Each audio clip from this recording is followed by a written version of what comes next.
Murang'a. So mimi nilielewa.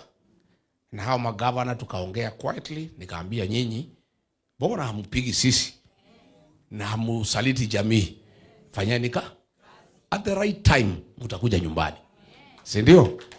Sasa saa ya kufika nyumbani ndio hii. This mountain, kwa sababu mimi naielewa, tukienda uchaguzi next year December hii, watu wakija Christmas tariki 23 na 24, sijui wanafika kutoka Nairobi, wanakuja na shopping na nini, wakifika watakuta maamuzi imekamilika. By this December, when our people come for Christmas, wakuje Gishagi, watakuta watu tayari wameamua. So mtu yeyote ambaye anataka kutembea na jamii, wakati ni huu, hii mwezi na hii ya mwezi ya 8, wale wanataka kuja wamekaribishwa. Mimi nimesikiza ground, nimesikiza 3 decisions have been made by the mountain. Mambo 3 imekamilika, na ndio nimeambiwa hapa. Nimekuwa Meru the same.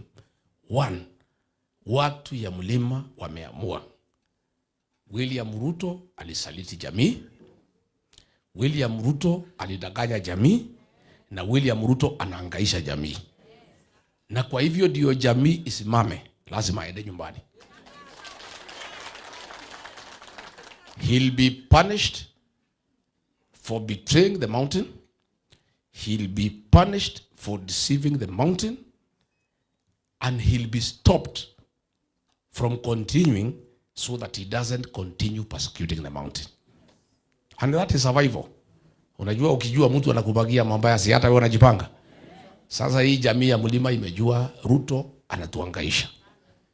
Hii goons ni Edi anatuma. Hii watu wameuawa Olokalao, Edi ametumana. Hii shida yote iko mlimani, Edi ametumana. Hii Duale kuita sisi fisi, Edi ametumana. Si ametuita fisi? Hata Wasomali wako hapa wamekuja kuniona kuniambia jamii ya Wasomali hausiki. Na ni kweli. Na si hata Duale ni Kasongo amemtuma. So a decision have been made. So what you have done, Governor Badilisha, is just confirming what me I know. That watu ya mlima wameamua, tulipata shida kwa kwenda harusi na gari ya mtu mwingine. Kama tungekuwa na chama yetu, Ruto hangetuchenga.